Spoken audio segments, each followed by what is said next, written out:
Segundo jornais de circulação nacional, os casos de Covid-19 voltaram a crescer em Manaus. O número de casos de síndrome respiratória aguda grave aumentaram nesse período por conta das chuvas e das cheias dos rios, o que é um indicador indireto da doença, o que fez com que as autoridades entrassem em alerta. Este alerta foi dado pelo epidemiologista Jensen Orellana, pesquisador da Fundação Oswaldo Cruz no Amazonas. O epidemiologista enviou uma carta de 4 páginas com indícios do crescimento da pandemia à Defensoria Pública, ao Ministério Público e aos 11 parlamentares que integram a Comissão Parlamentar de Inquérito da Pandemia no Senado Federal. A constatação se baseia em dados do painel Infogripe da Fiocruz, que monitora os casos da SRAG, as Síndromes Respiratórias Agudas Graves no país, e das Secretarias Estaduais de Saúde. A situação do Amazonas é uma das prioridades na CPI da pandemia do Senado por conta da segunda onda da Covid em janeiro deste ano, quando faltou oxigênio nas unidades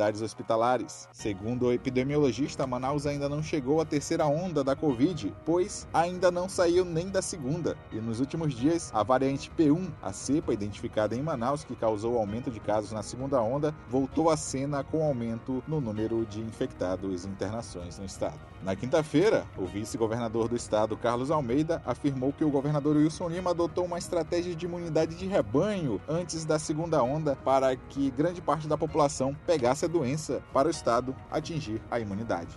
Por conta disso, o governo ignorou o aviso da empresa White Martins que haveria falta de oxigênio nos hospitais e também não construiu usinas de produção de oxigênio medicinal. No dia 27 de novembro, foi publicado no Diário Oficial que a empresa havia solicitado aumento da produção, o que foi ignorado pelo governo. E as autoridades de saúde do estado só avisaram o governo federal que iria faltar o produto poucos dias antes do colapso nos hospitais em janeiro. Até então, senhores, nenhuma notícia sobre colapso de oxigênio.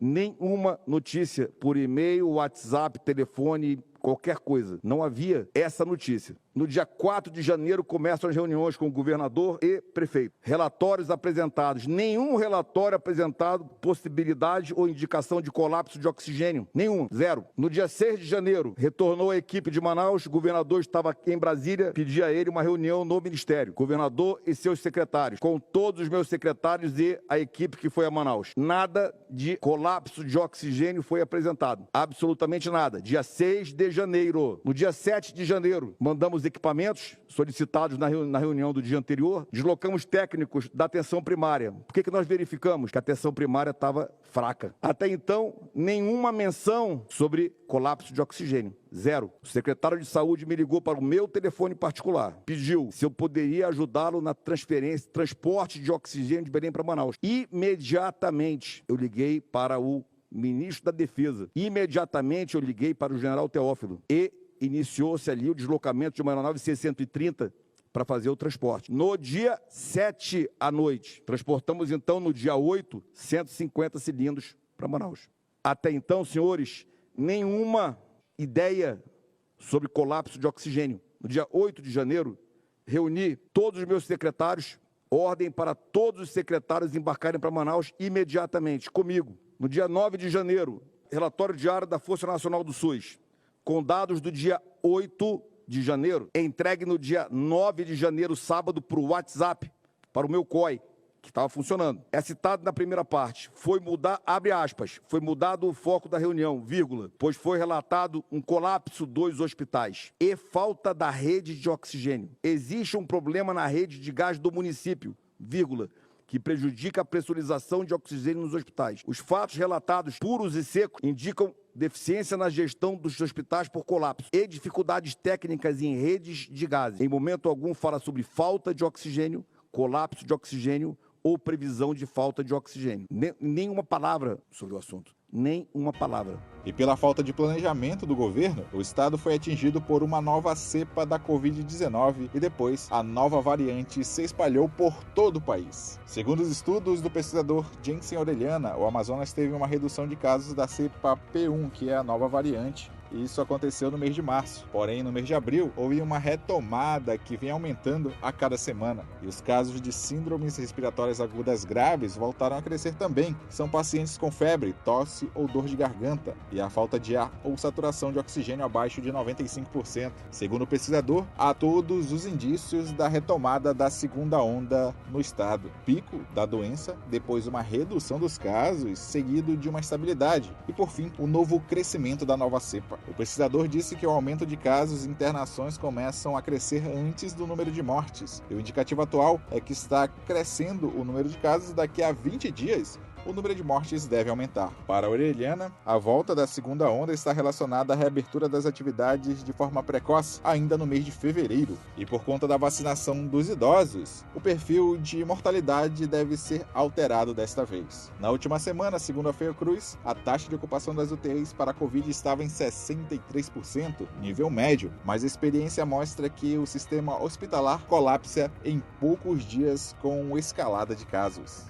Em entrevista à Universidade Federal do Amazonas, o epidemiologista disse que não dá para confiar nas autoridades e que os profissionais de saúde não podem denunciar. Não temos como, confiar nessas autoridades. Temos dezenas de exemplos assim em Manaus de médicos e enfermeiros, principalmente, que gostariam de falar abertamente, dar detalhes sobre a situação caótica dos hospitais, e eles simplesmente não o fazem com medo de represálias, perseguição política, perda de emprego e outros problemas que podem ser gerados a partir dessas denúncias. Outra crítica é no número de divulgados pela Secretaria de Saúde, que não estão de acordo com a realidade. Essa defasagem entre a realidade, e os dados apresentados pelas estatísticas oficiais geram problemas diversos, inclusive e inabilitam muitas vezes o judiciário de tomar certas decisões, de punição até mesmo,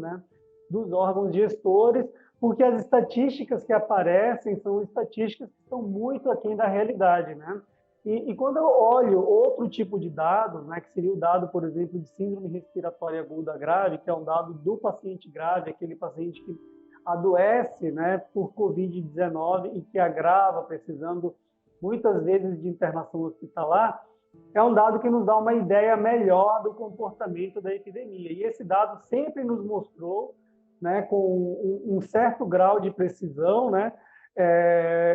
a magnitude da doença, desse tipo de agravo, da síndrome respiratória aguda grave, em Manaus, por exemplo. Então, quando você olha esse dado, que é um dado que corrige em alguma medida a defasagem, você vai perceber que os dados das últimas 3 ou 4 semanas, às vezes até 5 semanas de hospitalização por síndrome respiratória aguda grave, eles são quase sempre muito distantes dos dados relatados, dos dados reportados pelos serviços de saúde, especialmente em momentos de maior crise, de maior saturação da rede assistencial na cidade de Manaus e no estado do Amazonas. E os dados que o governo usa para prever e tomar iniciativas de prevenção, segundo o pesquisador, são errados, e por isso que o estado viveu 2 ondas severas. Esse foi o erro da segunda onda e, pelo visto, vai continuar sendo o erro de uma eventual terceira onda, de você tomar decisão baseada em estatísticas defasadas, em estatísticas não confiáveis, em estatísticas aquém da realidade. E essa mesma variante que está crescendo é que causou a crise do oxigênio e fez com que o estado batesse todos os recordes no mês de janeiro. A Manaus, ela foi dupla e duramente castigada pela epidemia de Covid-19 na primeira onda, e na segunda onda. Em ambas as experiências, nós chocamos a humanidade, com corpos de vítimas de Covid, ao lado de pacientes vivos, enterros em valas coletivas, mais recentemente essa superlotação dos hospitais em Manaus, que levou à morte de centenas de pessoas por asfixia dentro e fora dos hospitais. Então, você vê que os resultados são catastróficos, os resultados são péssimos e nem por isso você consegue ter uma mudança na resposta à epidemia de Covid-19. Se você pega, por exemplo, a composição da equipe responsável pelos diagnósticos, pelas medidas pela sugestão das medidas restritivas ou não, pela classificação de risco da epidemia no estado do Amazonas e em Manaus, da Secretaria Estadual de Saúde, ela é praticamente a mesma equipe da primeira onda e agora da segunda onda, e não há nenhuma sinalização para mudança nessa configuração. Agora o Jensen aguarda uma resposta da CPI do Senado para que sejam punidos os responsáveis pelo caos da saúde no Amazonas. E nós temos visto, na verdade, uma atuação muito tímida, uma atuação muito limitada, né, dos órgãos de controle e, mais ainda, da justiça. Você olha essa situação que nós estamos vendo em Manaus e você percebe que não há nenhuma sinalização para punir os responsáveis por essa tragédia. Essa tragédia não acontece ao acaso, ela não acontece por uma questão de azar, e sim por incompetência na gestão e talvez pela certeza de impunidade.